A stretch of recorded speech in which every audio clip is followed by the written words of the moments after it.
What evidence supports Fergus-Craig's theory that a deeper level of processing is associated with memory performance? Does anyone know the answer? Armando. Okay, so when it comes to memory, not all memory is the same. It all depends on how much attention you're putting into the information and also how much thought you're putting into processing it as well. Can anyone elaborate? Duyen. So basically, the harder we try to understand what we're reading, this allows the stimulus to be processed. So in that meaning, the deeper we process the stimulus, the longer it stays in our memory. Can anyone tell me more? Caleb. Stimuli processed to a deep level will be retained even though it was processed more rapidly. Time or attention to processing does not necessarily serve as a good measure. Anything else? Marcus. Also, recirculating information at one level of processing is known as first memory. Don't you mean primary? Yeah, primary. Information can be retained temporarily in conscious awareness by the flexible allocation of attention to different analyzed features. Also, there was an experiment done by Craig in which he tested if it should be possible to induce different levels of processing by asking different questions about the same stimulus.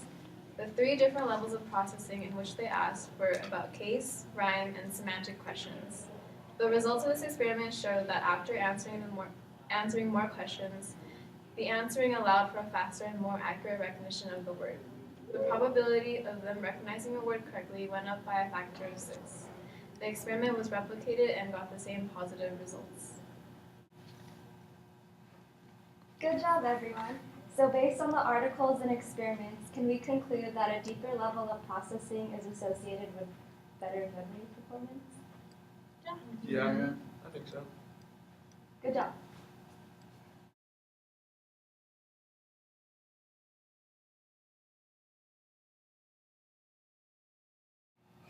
Guys, the psych test is coming up this Friday. How are you guys going to be studying for it? I'm probably going to repeat the words to myself a few times, something like 7, because it sticks in my brain a little bit better. Took a quiz last week, got a 100. So, Good Nice. job. I mean, it's There you whatever, go. so.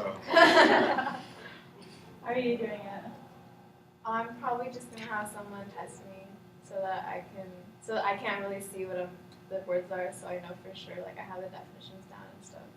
It's a good idea. I think for me, I'm just going to write out the notes a couple of times. I know sometimes I even go to the classroom and just write on the chalkboard over and over again. Just like in my brain. I'll probably write songs and use the vocab words so that it will stick in my head. Oh, I've never heard of that. That's really cool. I don't really like songs, but I'm pretty visual, so I like to draw pictures, and then that's how I can remember the words to myself. I like just to use flashcards. I don't know about you guys. Use fancy ways, but it's easy. Flip it over and take it wherever I want it. Pretty good, man.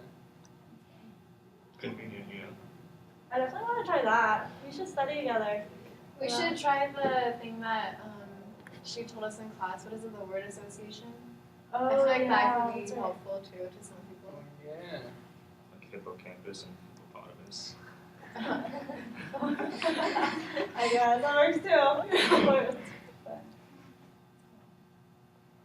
We should all study together.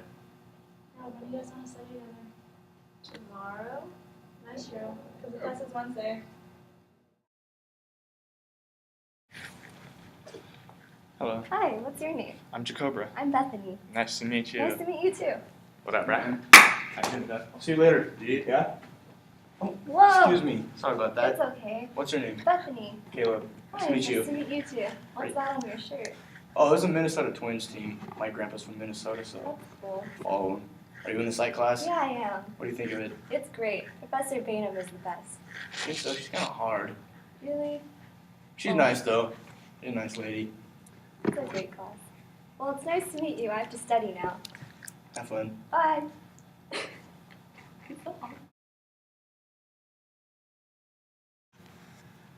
Hi, Bethany. Hey, Caleb. How are doing? you? Good. I'm sorry. Hi, I'm Bethany. Hey, I'm Jacobra. We met yesterday. We did? Yeah, so... Oh.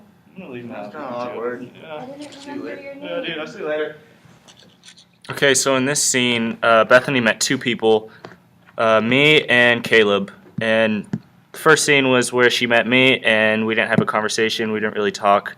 Second one was with Caleb, and they got to know each other a little bit, and so that means she could process his name better because she spent a little more time with him rather than me. So she forgot my name, and I dipped out. And yeah. Elizabeth Loftus has said, "What we think we know, what we believe with all our hearts, is not necessarily the truth." What is her evidence that misinformation can invade our memories? Does anyone know the answer? Ooh, me. Armando, why don't you come up and explain? Yeah, sure.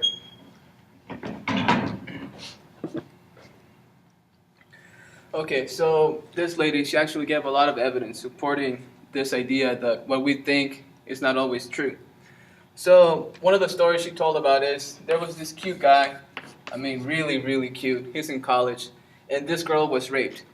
And now this girl swore, and she was so sure that this guy raped her. So she took him to court and everything. The guy did 10 years in jail until DNA proved that he wasn't really him. And so this is a very good example that what we think isn't always necessarily what's true. Now there were also some car accident simulations where they would have a car accident and people would see it. And then the people that were running the simulations, they would ask questions. And just by the way they worded those questions, their answers and what they thought they remembered varied from what actually happened. So, for example, instead of asking you how fast were the cars going when they collided, the question would be how fast were the cars going when they smashed into each other. Now, just by using the word smashed, people would think they remembered that the cars were going faster than they actually were. Also, following that, people would remember, or thinking they remember, that there was broken glass. When one of the guys would ask them, did you think they saw the stop sign? They would say something like yes or no, but in reality, there was never a stop sign.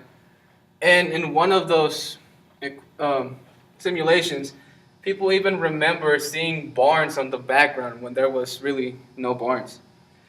To take it further, they did some more research.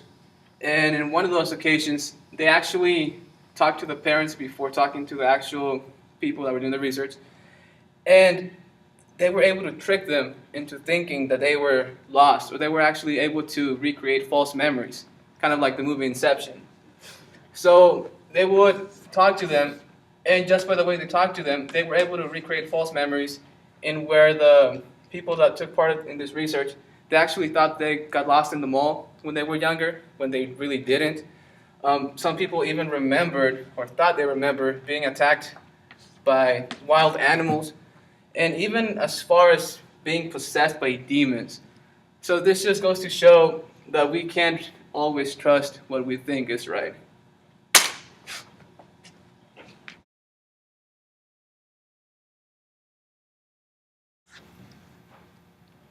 This is an example of a distorted memory. Did you hear about what happened last night? Are you talking about the car crash? Yeah, I heard Caleb totally trashed his car. Oh yeah, that's what I heard too, but do you know why? Yeah, I heard he was really intoxicated when he left the party last night. Oh, that's not what I heard. I heard that he saw a bunny on the side of the road and he got scared, so he swerved and he crashed his car. Yeah. A bunny, a four-legged tiny animal, and he swerved his car just for a bunny. I mean, would you want to kill a bunny on the side of the road? I mean, no, but the description of the way he totaled his car, I feel like it's not because of that. But it's dark, and then you're not expecting to see a bunny, so that could really surprise you and shock you, and then you could be like, oh my god, and totally I mean, I guess, but I just heard other people say that he left the party and he was, I guess he was drinking, so maybe. But I mean, that's it's a way. Caleb, and he's such a nice guy. I feel like he wouldn't, you know? Yeah, I guess. But. Hey guys, how you guys doing? Oh, hi, Hey, Caleb. What? So, I heard night you kind of. Oh, about my wrecked your car? Yeah. Yeah, did you guys hear what happened though? I was driving and my tire went flat. I should have listened to the gauge.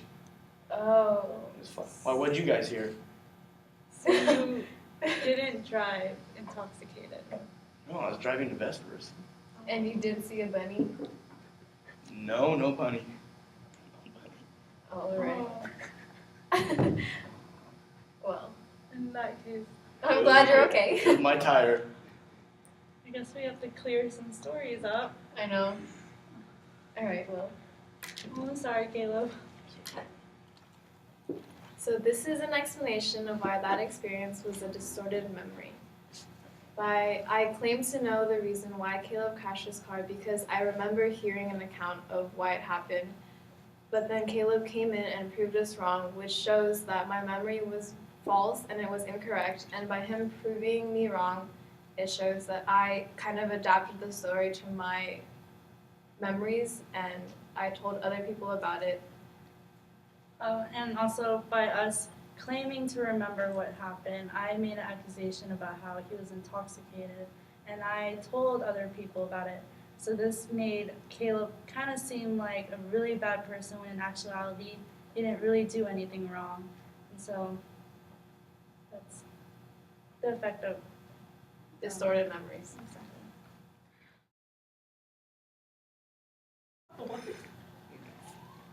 Hey, do you remember where you were when 9/11 happened? I was at my grandparents' house watching the TV. I remember it was a pretty big deal, not really understand what was going on, but I remember the president even addressed it like right off the bat. Oh yeah, what did he say? It's something like he remembered seeing the first plane hit the tower.